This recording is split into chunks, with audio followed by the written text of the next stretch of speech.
하나님 말씀은 민수기 16장 12절로 35절까지 말씀입니다. 민수기 16장 12절로 35절까지 말씀을 저와 성도님들이 한 절씩 교독하시겠습니다. 모세가 엘리압의 아들 다단과 아비람을 부르러 사람을 보냈더니 그들이 이르되 우리는 올라가지 않겠노라. 내가 우리를 젖과 꿀이 흐르는 땅에서 이끌어내어 광야에서 죽이려 함이 어찌 작은 일이기에 오히려 스스로 우리 위에 왕이 되려 하느냐. 이뿐 아니라 내가 우리를 젖과 꿀이 흐르는 땅으로 인도하여 드리지도 아니하고 밭도 포도원도 우리에게 기업으로 주지 아니하니 내가 이 사람들의 눈을 빼려느냐. 우리는 올라가지 아니하겠노라. 모세가 심히 노하여 여호와께 여짜오되 주는 그들의 헌물을 돌아보지 마옵소서. 나는 그들의 나 귀 한 마리도 빼앗지 아니하였고 그들 중에 한 사람도 해하지 아니하였나이다 하고, 이에 모세가 고라에게 이르되 너와 너의 온 무리는 아론과 함께 내일 여호와 앞으로 나아오되 너희는 제각기 향로를 들고 그 위에 향을 얹고 각 사람이 그 향로를 여호와 앞으로 가져오라. 향로는 모두 250개라. 너와 아론도 각각 향로를 가지고 올지니라.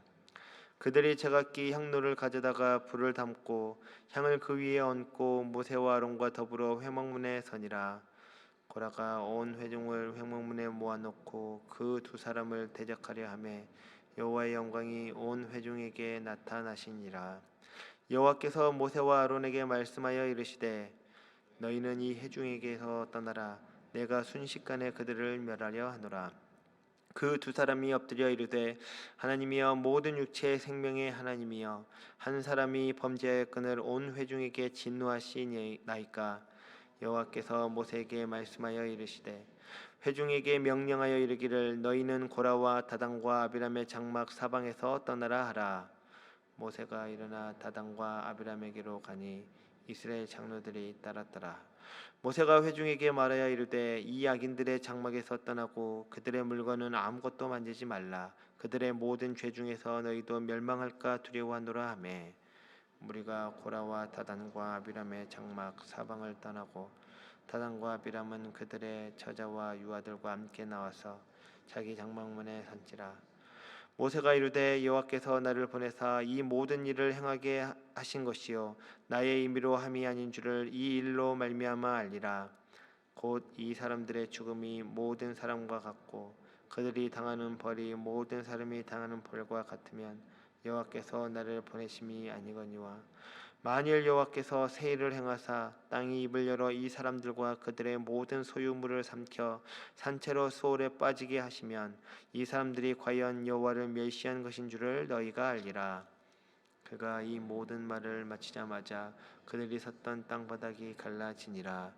땅이 그 입을 열어 그들과 그들의 집과 고라에게 속한 모든 사람과 그들의 재물을 삼키매 그들과 그의 모든 재물이 산채로 수월에 빠지며 땅이 그 위에 덮이니 그들이 회중 가운데 망하니라.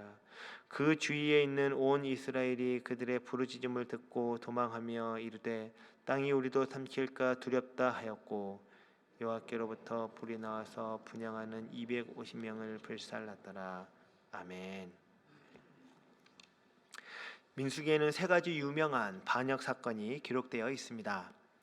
민수기 12장에는 모세가 굿수 여인을 후처로 취한 것을 두고 누이 미리암과 형 아론이 모세를 비방합니다.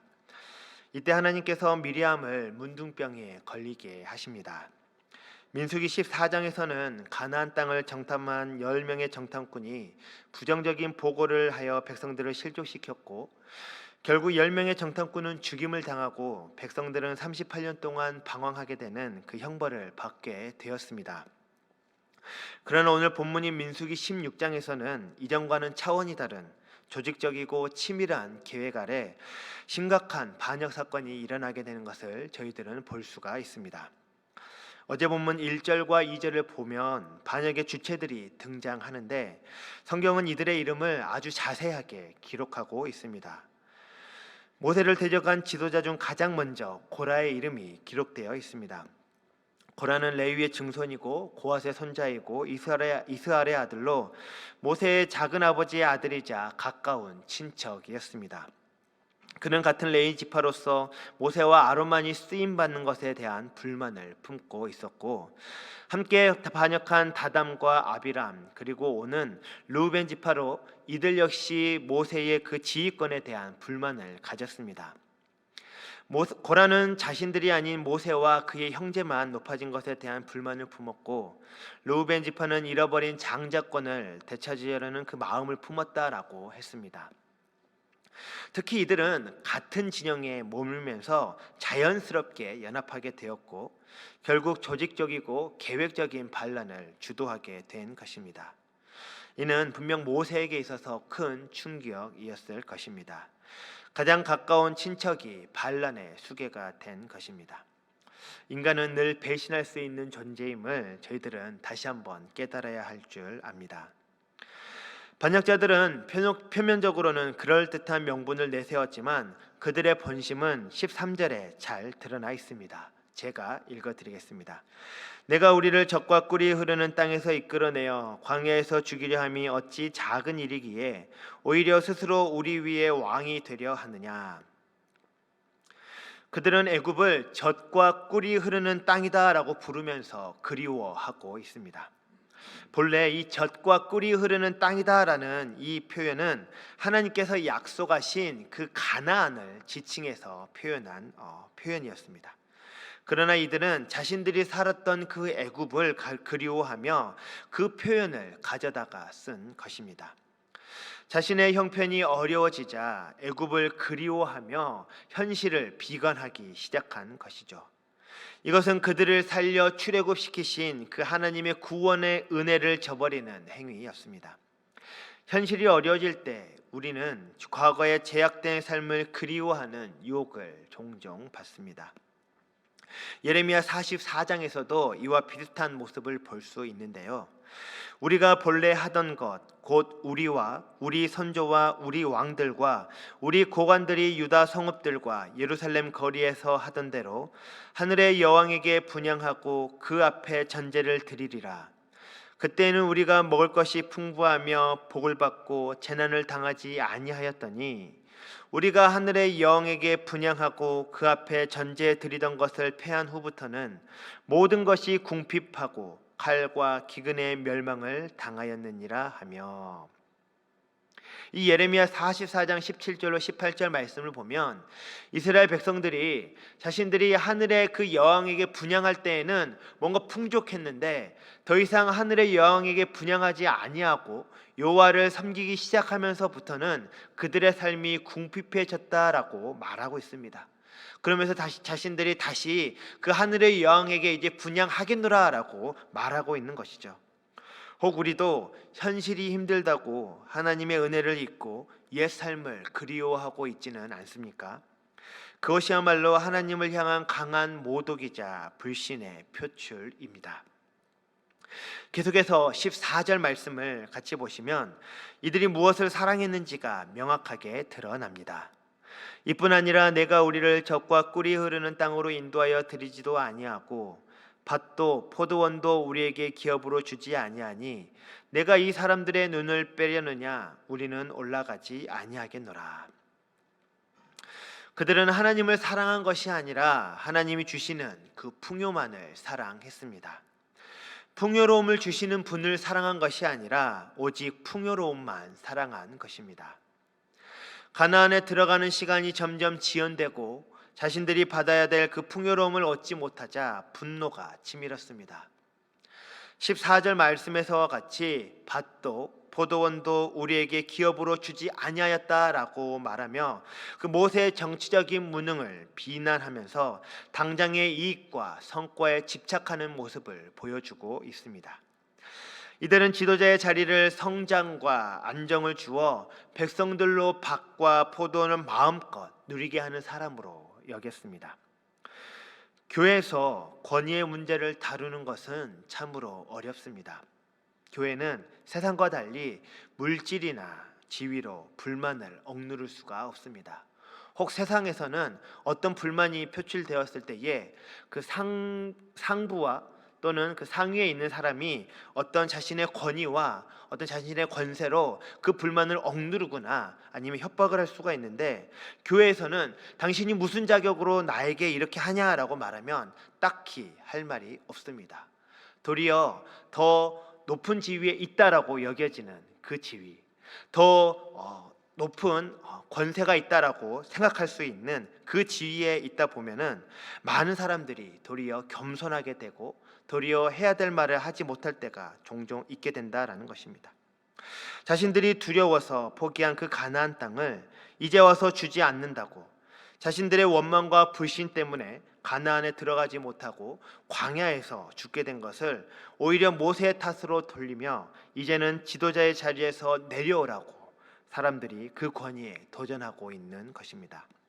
그래서 한 목사님께서는 영적인 권위란 가장 영광스러운 것이면서도 가장 연약하게 노출된 권위이기도 하다라고 말씀하셨습니다. 이런 비방과 권위에 대한 도전에 대하여 모세는 사람과 다투지 않고 하나님께 아뢰었습니다. 15절 말씀을 같이 보시겠습니다. 모세가 심히 노하여 여호와께 여짜오되 주는 그들의 헌물을 돌아보지 마옵소서. 나는 그들의 나귀 한 마리도 빼앗지 아니하였고 그들 중에 한 사람도 해하지 아니하였나이다 하고, 22절도 함께 보시겠습니다. 그 두 사람이 엎드려 이르되 하나님이여 모든 육체의 생명의 하나님이여 한 사람이 범죄하였거늘 온 회중에게 진노하시나이까. 모세는 자신을 대적하는 이들에게 변명할 수 있었고 화를 낼 수도 있었습니다. 그러나 그는 그렇게 하지 아니하고 그들에게 직접 변명하지 않고 오히려 그 문제를 하나님 앞에 가지고 갑니다. 이것이 바로 기도입니다. 겸손히 기도하는 자들에게 분명 하나님께서는 문제의 문을 열어주십니다. 그러므로 기도는 다른 모든 것을 다한 후에 마지막으로 하는 수단이 아니라 처음부터 붙들어야 하는 유일한 길임을 모세를 통해 배울 수가 있습니다. 반면 악한 사람의 특징은 기도하지 않는다라는 것입니다. 회의하고 전화하고 사람은 모을지 모르지만 그들은 기도하지 않습니다. 고라는 사람을 모으면 그것이 힘이 된다라고 믿었습니다. 그렇게 자신만만했기에 하나님 앞에 설 때에도 두려워하지 않았던 것입니다. 성도 여러분, 하나됨이 중요한 것이 아니라 하나님의 뜻 안에서 하나 되는 것이 중요합니다. 이들은 각 지파에 영향력이 있는 250명의 지휘관을 모았습니다. 머릿수가 많아지니 자신들의 힘을 과시합니다. 사람의 수로 하나님의 뜻을 이루고자 했습니다.